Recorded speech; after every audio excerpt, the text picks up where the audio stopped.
everyone. In today's clip, I will talk a little bit about neuralgia. Just a reminder that anything I post here is not meant to diagnose or cure anything, and it's for informational use only. For any health-related matters, please consult your healthcare provider. So neuralgia is not a disease in itself.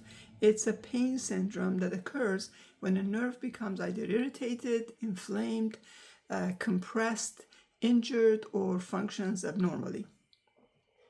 The hallmark of neuralgia is that the pain follows the path of a nerve, often appearing suddenly, intensely, and sometimes without any obvious injury or reasons. The pain usually is either sharp, or it can be stabbing, or it can be like electric shock-like pain, burning pain, shooting pain. This can also be a deep aching between attacks, tingling or pins and needles, or extreme sensitivity to touch. Sometimes the pain can even be triggered by wind, brushing the skin, chewing, talking, swallowing, or any kind of movement. And it can last seconds, it can last minutes, hours, as well as sometimes constantly in chronic cases. So there are a few common types of neuralgia. We have trigeminal neuralgia, which is the most well-known type, and the symptoms are sudden electric pain on one side of the face, pain while eating, pain while brushing teeth, shaving, smiling, or even from cold wind. Actually, this affects the cheek, jaw, lips, gums, and eyes. So then we have occipital neuralgia, which affects nerves from the neck, and the symptoms could be pain at the base of the skull, behind the eyes, headaches, tender scalp, or pain when moving the neck. Then we have post-herpetic neuralgia.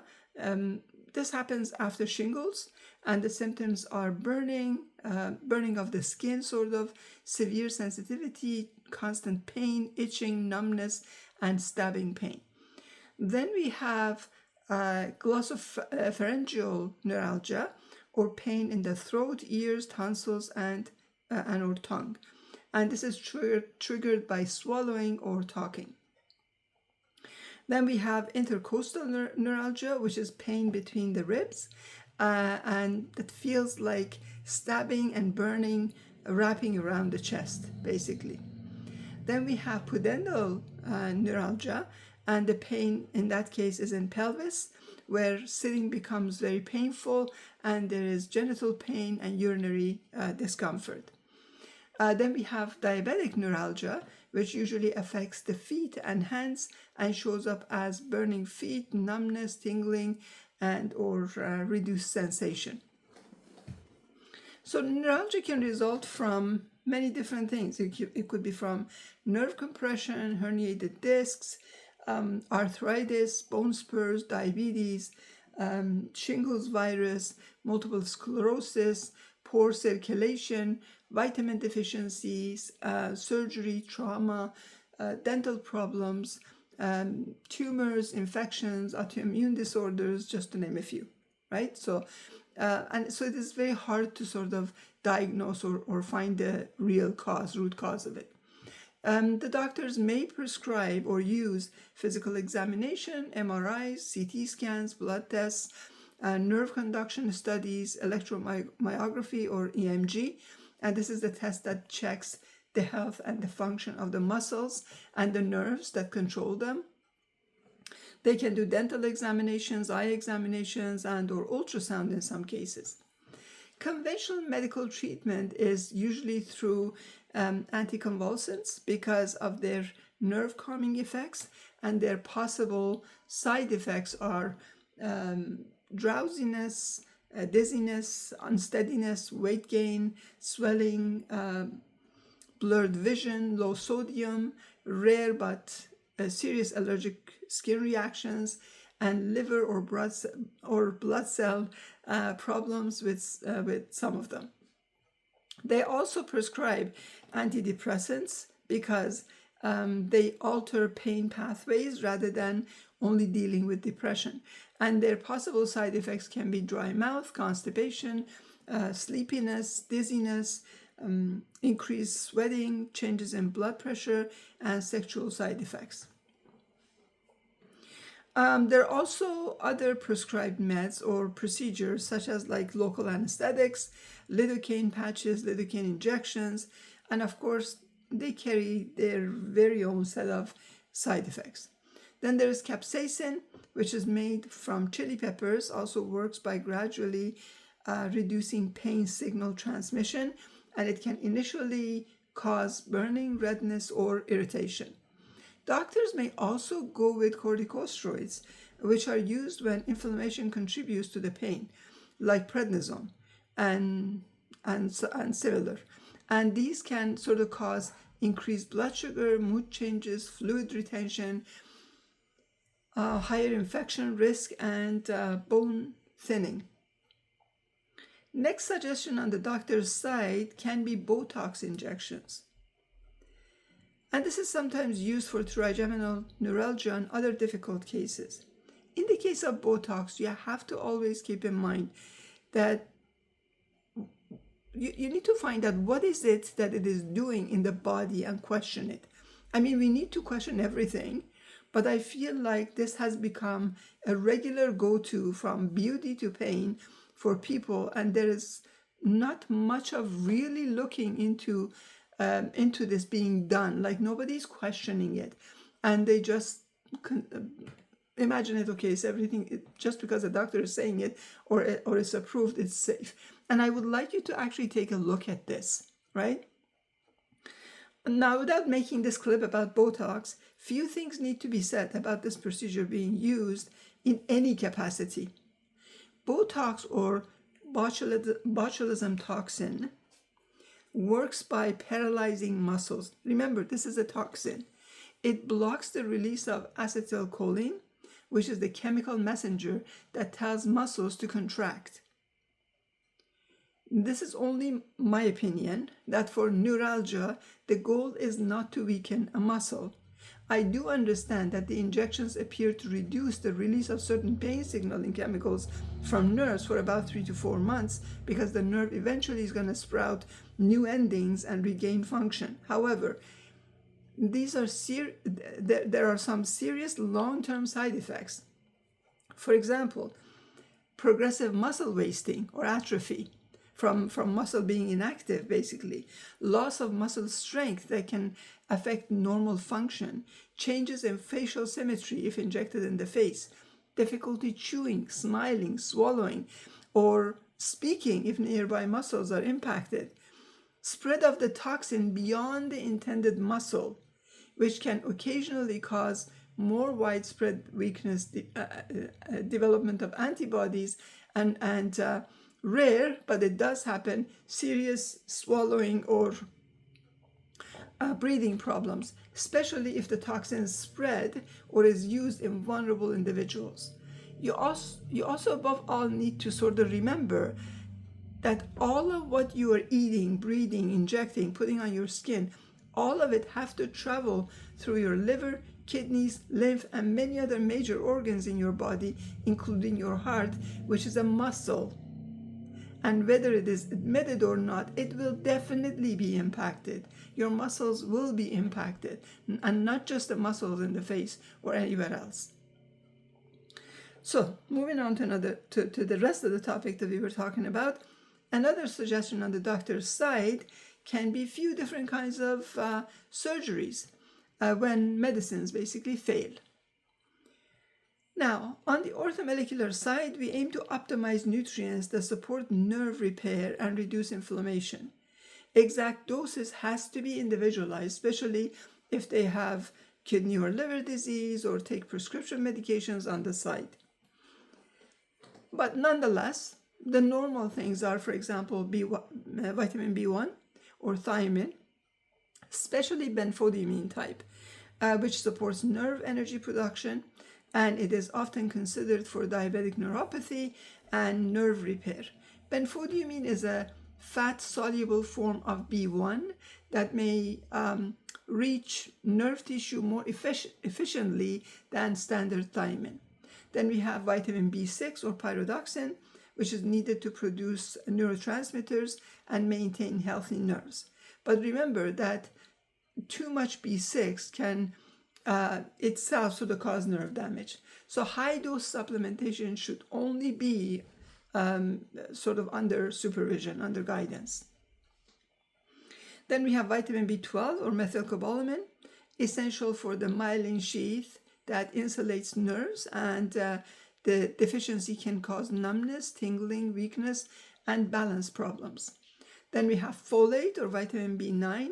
This works with B12 in nerve health and cell repair. Then there is alpha lipoic acid, which is an antioxidant commonly used for diabetic neuropathy and can help burning, tingling, and oxidative stress. Just a note that this has the potential to lower the blood sugar levels. Then we have magnesium bisglycinate, and this helps muscles relax and support normal nerve signaling. Low magnesium contributes to muscle cramps and increased nerve excitability.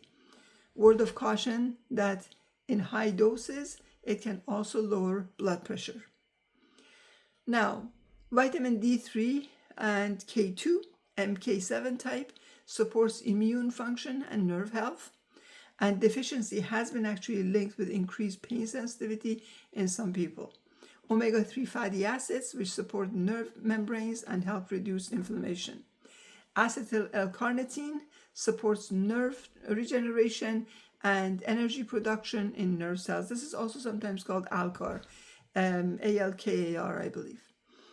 Then there is coenzyme Q10 or CoQ10. Ubiquinol supports cellular energy production and acts as an antioxidant.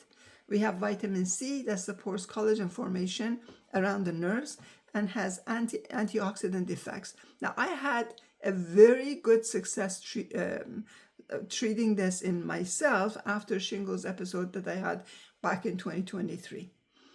Vitamin E, which protects cell membranes from oxidative damage, and zinc, which supports healing and immune function. Now, in traditional medicine, chronic nerve pain would generally be viewed as a disturbance of the body's balance of qualities, often involving excess coldness or dryness or obstruction or weakened nourishment of the nerves. Treatment would be tailored to the person's overall temperament, of course, but possible approaches would include diet, which should be warm, nourishing soups, bone broth, egg yolk, almonds, sesame, walnuts, olive oil, and gentle warming spices like ginger, cinnamon, and fennel.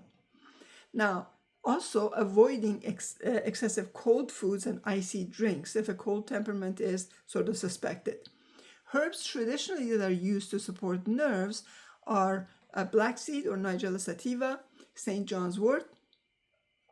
Caution, because it interacts with many medications and is used over a long period of, over a long period of time, it actually does numbing sensation in the feet and hands.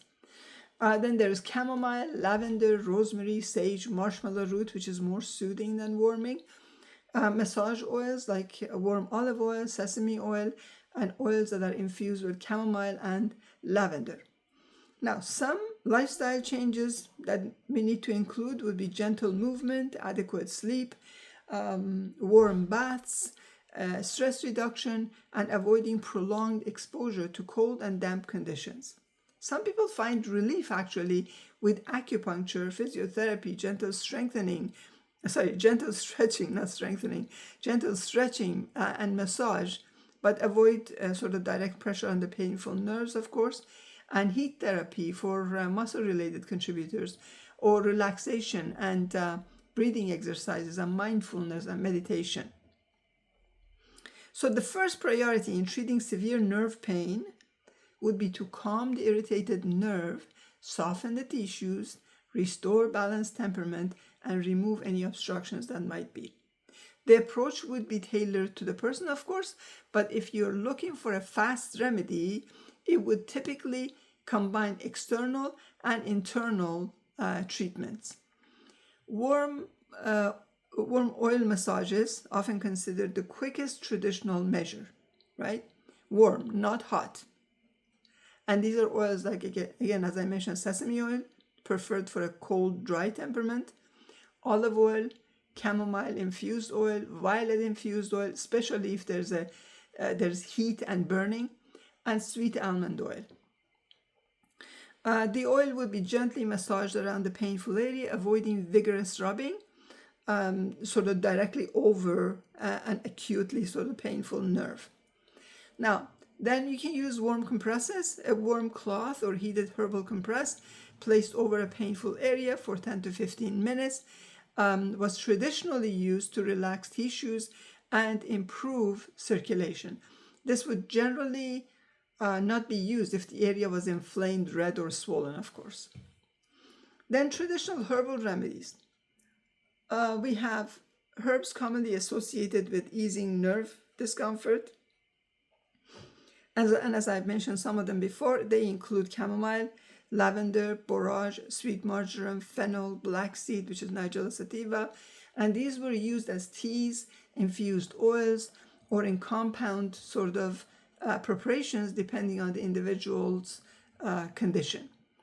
Then there is dietary approach in which the warm, nourishing foods that I mentioned earlier are emphasized, and rest and protection. So the affected area would be kept warm and protected from cold winds, dampness, and excessive exertion, all of which would aggravate the nerve pain, basically.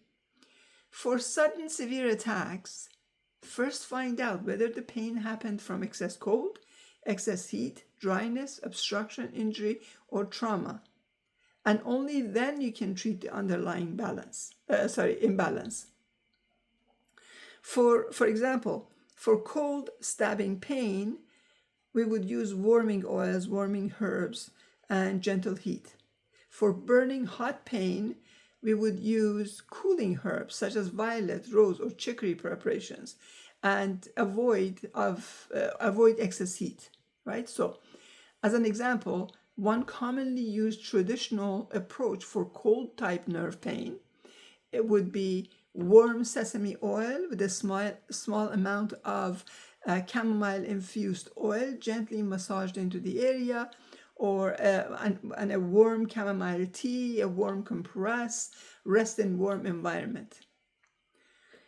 So, on the metaphysical and emotional sides of this ailment, common themes include, and there's many, so I'm going to try to remember as many as I can: carrying unresolved emotional pain, feeling on edge or constantly under pressure, long-standing fear or hypervigilance because it can make the nervous system sort of get stuck in overdrive, anger that has not been expressed, feeling trapped between choices, feeling emotionally attacked, chronic worry, perfectionism and constant tension, grief that has not fully been healed, self-criticism or inner conflict, difficulty setting healthy boundaries.